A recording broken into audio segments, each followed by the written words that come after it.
ओम शांति। 21 नवंबर 2025।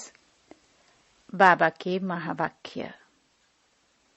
मीठे बच्चे, तुम अभी गॉडली सर्विस पर हो। तुम्हें सबको सुख का रास्ता बताना है, स्कॉलरशिप लेने का पुरुषार्थ करना है। प्रश्न। तुम बच्चों की बुद्धि में जब ज्ञान की अच्छी धारणा हो जाती है तो कौन सा डर निकल जाता है? उत्तर। भक्ति में जो डर रहता कि गुरु हमें श्राप ना दे देवे, यह डर ज्ञान में आने से, ज्ञान की धारणा करने से निकल जाता है, क्योंकि ज्ञान मार्ग में श्राप कोई दे ना सके। रावण श्राप देता है, बाप वर्षा देते हैं। रिद्धि सिद्धि सिखाने वाले ऐसा तंग करने का, दुख देने का काम करते हैं। ज्ञान में तो तुम बच्चे सबको सुख पहुंचाते हो। ओम शांति।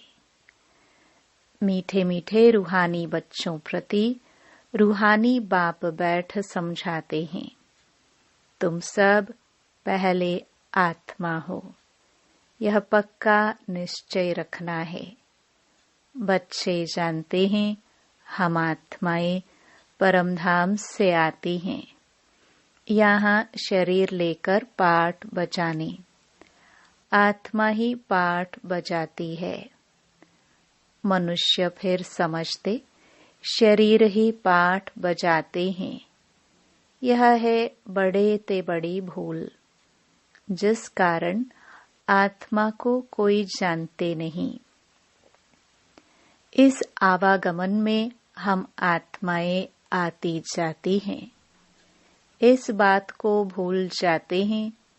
इसलिए बाप को ही आकर आत्म अभिमानी बनाना पड़ता है। यह बात भी कोई नहीं जानते, बाप ही समझाते हैं आत्मा कैसे पाठ बजाती है। मनुष्य के मैक्सिमम 84 जन्मों से लेकर मिनिमम है 1-2 जन्म। आत्मा को पुनर्जन्म तो लेते रहना है। इससे सिद्ध होता है बहुत जन्म लेने वाला बहुत पुनर्जन्म लेते हैं, थोड़े जन्म लेने वाला कम पुनर्जन्म लेते हैं।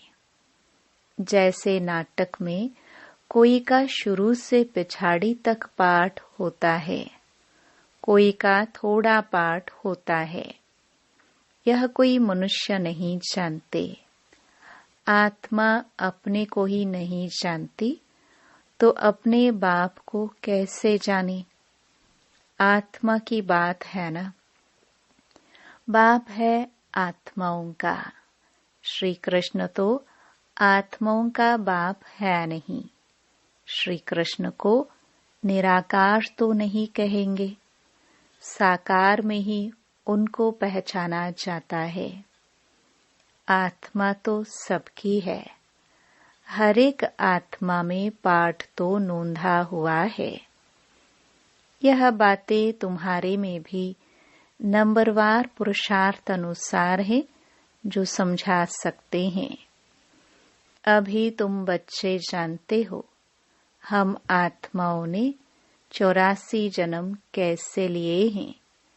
ऐसे नहीं कि आत्मा सो परमात्मा नहीं। बाप ने समझाया है हम आत्मा पहले सो देवता बनते हैं। अभी पतित तमो प्रधान है, फिर सतो प्रधान पावन बनना है। बाप आते ही तब हैं जब सृष्टि पुरानी हो जाती है। बाप आकर पुरानी को नया बनाते हैं। नई सृष्टि स्थापन करते हैं। नई दुनिया में है ही आदि सनातन देवी देवता धर्म। उन्हों के लिए ही कहेंगे पहले कलयुगी शूद्र धर्म वाले थे।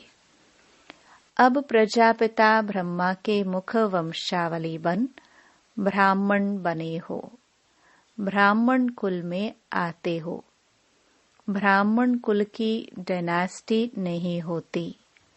ब्राह्मण कुल कोई राजाई नहीं करते हैं। इस समय भारत में न ब्राह्मण कुल राजाई करते हैं, न शूद्र कुल राजाई करते हैं। दोनों को राजाई नहीं है।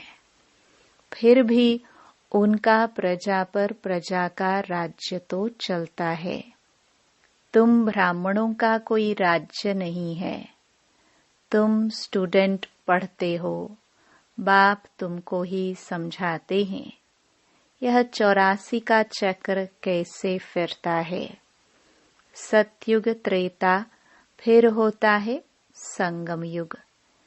इस संगम युग जैसी महिमा और कोई युग की है नहीं। यह है पुरुषोत्तम संगम युग।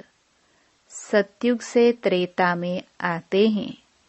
2 कला कम होती है तो उनकी महिमा क्या करेंगे। गिरने की महिमा थोड़ी होती है। कलयुग को कहा जाता है पुरानी दुनिया। अब नई दुनिया स्थापन होनी है, जहाँ देवी देवताओं का राज्य होता है। वह पुरुषोत्तम थे। फिर कला कम होते होते कनिष्ठ शूद्र बुद्धि बन जाते हैं। उनको पत्थर बुद्धि भी कहा जाता है। ऐसे पत्थर बुद्धि बन जाते हैं जो जिनकी पूजा करते हैं उनकी जीवन कहानी को भी नहीं जानते। बच्चे बाप का जीवन न जाने तो वर्षा कैसे मिले।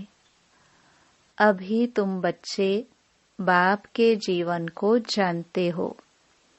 उनसे तुमको वर्षा मिल रहा है।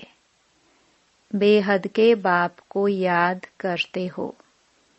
तुम मात पिता कहते हो तो जरूर बाप आया होगा।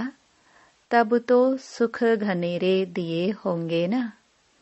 बाप कहते हैं मैं आया हूँ, अतः सुख तुम बच्चों को देता हूँ। बच्चों की बुद्धि में यह नॉलेज अच्छी रीति रहनी चाहिए।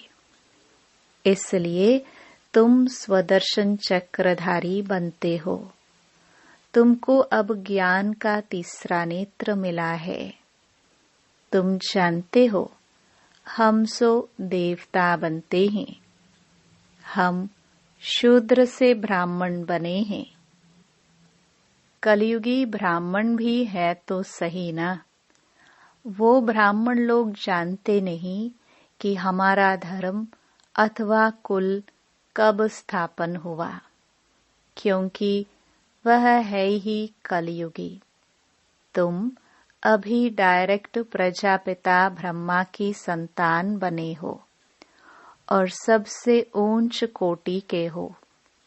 बाप बैठ तुम्हारी पढ़ाई की सर्विस, संभालने की सर्विस और श्रृंगारने की सर्विस करते हैं। तुम भी हो on godly service only. God father भी कहते हैं हम आए हैं सब बच्चों की सर्विस में। बच्चों को सुख का रास्ता बताना है। बाप कहते हैं अब घर चलो। मनुष्य भक्ति भी करते हैं मुक्ति के लिए। जरूर जीवन में बंधन है। बाप आकर इन दुखों से छुड़ाते हैं। तुम बच्चे जानते हो त्राही त्राही करेंगे। हाहाकार के बाद जय जयकार होनी है। अब तुम्हारी बुद्धि में है कितनी हाय हाय करेंगे जब नेचुरल कैलामिटीज आदि होगी। यूरोप वासी यादव भी हैं। बाप ने समझाया है, यूरोप वासियों को यादव कहा जाता है। दिखाते हैं पेट से मुसल निकले, फिर श्राप दिया। अब श्राप आदि की तो बात ही नहीं, यह तो ड्रामा है। बाप वर्षा देते हैं, रावण श्राप देते हैं। यह एक खेल बना है। बाकी श्राप देने वाले तो दूसरे मनुष्य होते हैं। उस श्राप को उतारने वाले भी होते हैं।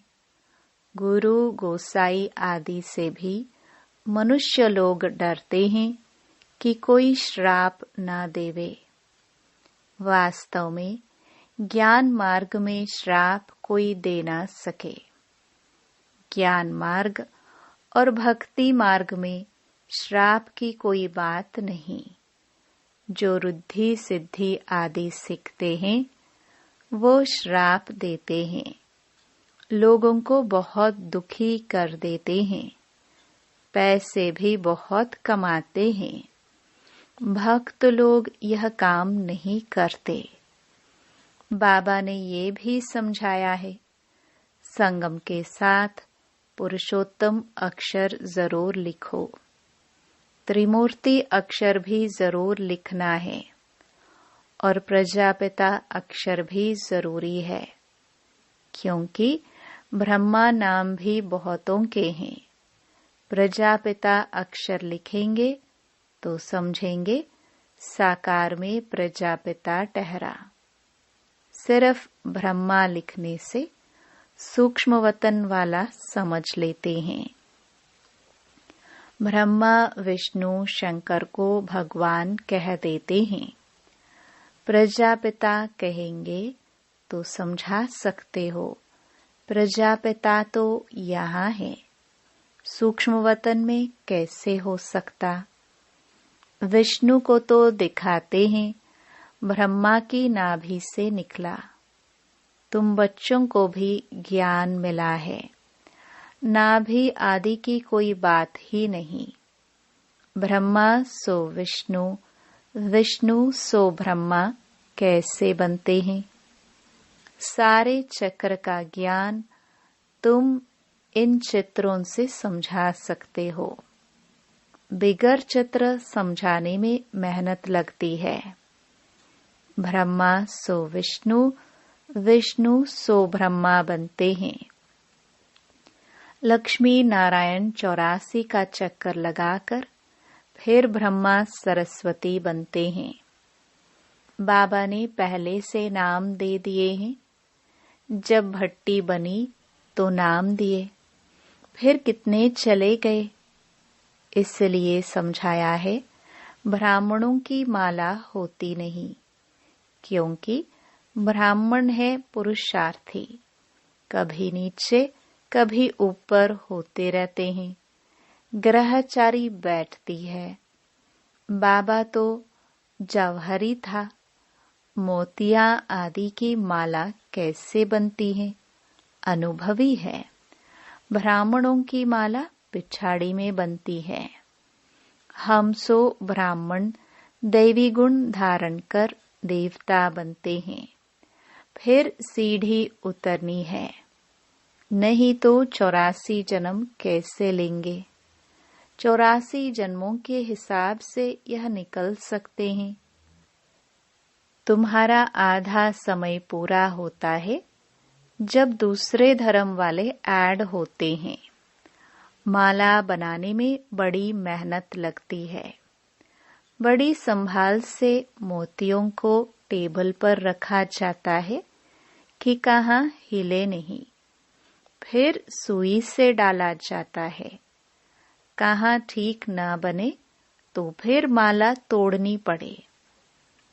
यह तो बहुत बड़ी माला है।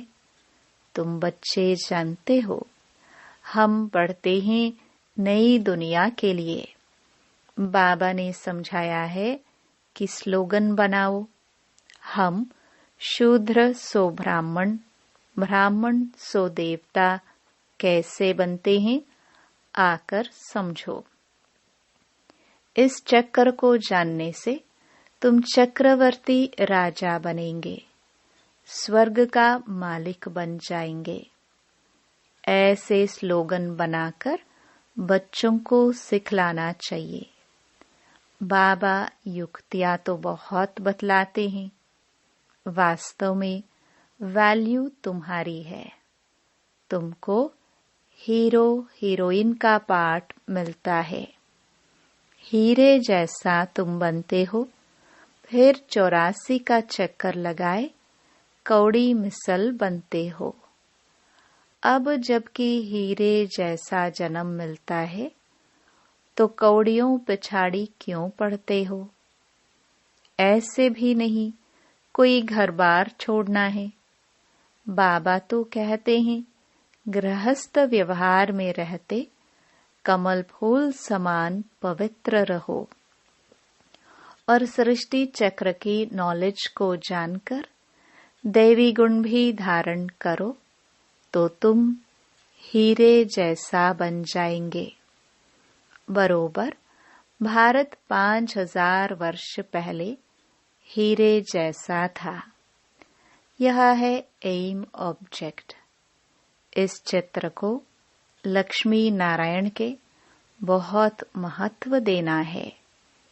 तुम बच्चों को बहुत सर्विस करनी है प्रदर्शनी म्यूजियम में। विहंग मार्ग की सर्विस बगैर तुम प्रजा कैसे बनाएंगे? भल इस ज्ञान को सुनते भी हैं, परंतु ऊंच पद कोई बिरले पाते हैं। उनके लिए ही कहा जाता है कोटों में कोई। स्कॉलरशिप भी कोई लेते हैं ना। 40-50 बच्चे स्कूल में होते हैं, उनसे कोई एक स्कॉलरशिप लेता है। कोई थोड़ा प्लस में आ जाता है तो उनको भी देते हैं। यह भी ऐसे है।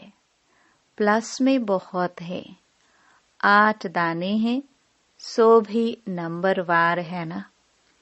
वह पहले पहले राज गद्दी पर बैठेंगे, फिर कला कम होती जाएगी। लक्ष्मी नारायण का चित्र है नंबर 1। उनकी भी डायनास्टी चलती है, परंतु चित्र लक्ष्मी नारायण का ही दिया हुआ है। यहाँ तुम जानते हो चित्र तो बदलते जाते हैं। चित्र देने से क्या फायदा? नाम रूप देश काल सब बदल जाता है। मीठे मीठे रूहानी बच्चों को रूहानी बाप बैठ समझाते हैं। कल्प पहले भी बाप ने समझाया था। ऐसे नहीं श्री कृष्ण ने गोप गोपियों को सुनाया। श्री कृष्ण के गोप गोपियां होते नहीं, न उनको ज्ञान सिखाया जाता है। वह तो है सत्युग का प्रिंस। वहां कैसे राजयोग सिखाएंगे? वह पतित को पावन बनाएंगे। अब तुम अपने बाप को याद करो। बाप फिर टीचर भी है।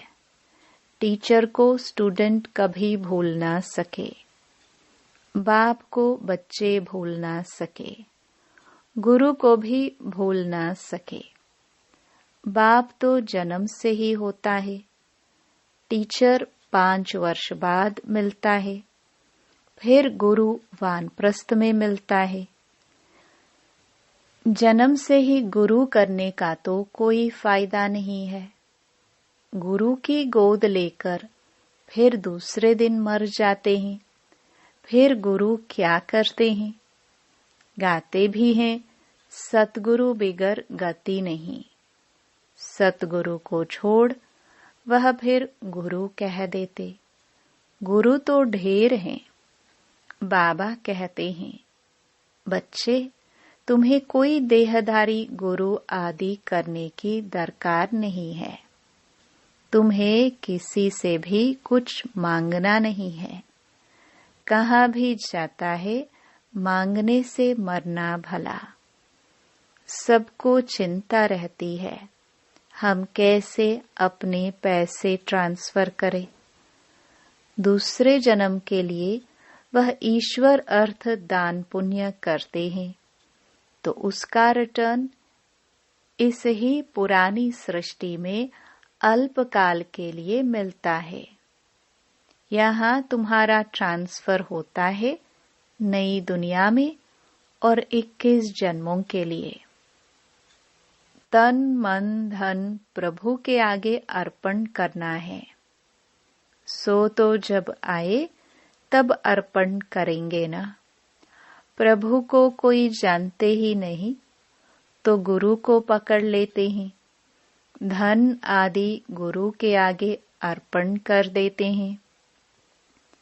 वारिस नहीं होता है तो सब गुरु को देते हैं। आजकल कायदे अनुसार ईश्वर अर्थ भी कोई देते नहीं है। बाप समझाते हैं मैं गरीब निवाज हूँ, इसलिए मैं आता ही भारत में हूँ। तुमको आकर विश्व का मालिक बनाता हूँ। डायरेक्ट और इनडायरेक्ट में कितना फर्क है वह जानते कुछ भी नहीं। सिर्फ कह देते हैं हम ईश्वर अर्पण करते हैं। है सब बेसमझी। तुम बच्चों को अब समझ मिलती है तो तुम बेसमझ से समझदार बने हो। बुद्धि में ज्ञान है। बाप तो कमाल करते हैं। जरूर बेहद के बाप से बेहद का वर्षा ही मिलना चाहिए। बाप से तुम वर्षा लेते हो सिर्फ दादा द्वारा। दादा भी उनसे वर्षा ले रहे हैं। वर्षा देने वाला एक ही है, उनको ही याद करना है। बाप कहते हैं बच्चे मैं इनके बहुत जन्मों के अंत में आता हूँ। इनमें प्रवेश कर इनको भी पावन बनाता हूँ जो फिर यह फरिश्ता बन जाते हैं। बैज पर तुम बहुत सर्विस कर सकते हो।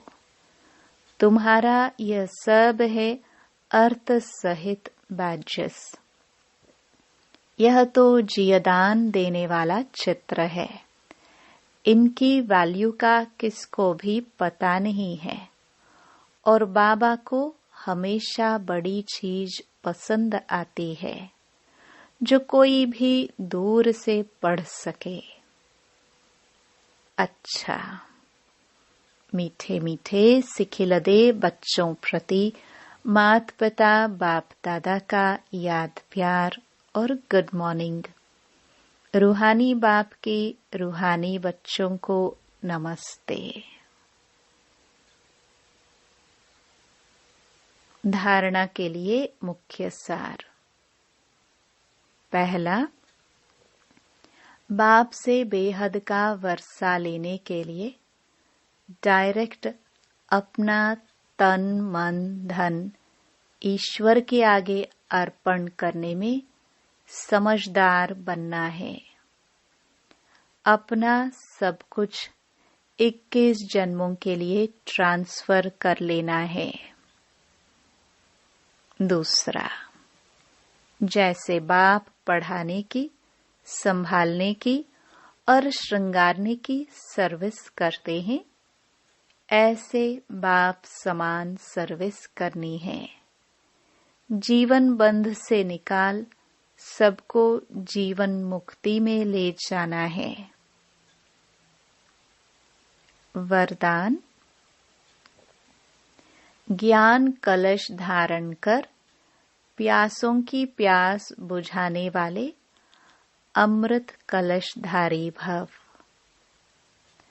अभी मेजॉरिटी आत्माएं प्रकृति के अल्पकाल के साधनों से आत्मिक शांति प्राप्त करने के लिए बने हुए अल्पज्ञ स्थानों से परमात्म मिलन मनाने के ठेकेदारों से थक गए हैं, निराश हो गए हैं, समझते हैं सत्य कुछ और है, प्राप्ति के प्यासे हैं। ऐसी प्यासी आत्माओं को आत्मिक परिचय, परमात्म परिचय की यथार्थ बूंद भी तृप्त आत्मा बना देगी। इसलिए ज्ञान कलश धारण कर प्यासों की प्यास बुझाओ। अमृत कलश सदा साथ रहे, अमर बनो और अमर बनाओ। स्लोगन। एडजस्ट होने की कला को लक्ष्य बना लो तो सहज संपूर्ण बन जाएंगे। अव्यक्त इशारे। अशरीरी व विदेही स्थिति का अभ्यास बढ़ाओ। अशरीरी बनने के लिए समेटने की शक्ति बहुत आवश्यक है। अपने देह अभिमान के संकल्प को देह के दुनिया की परिस्थितियों के संकल्प को समेटना है। घर जाने के संकल्प के सिवाय अन्य किसी संकल्प का विस्तार न हो।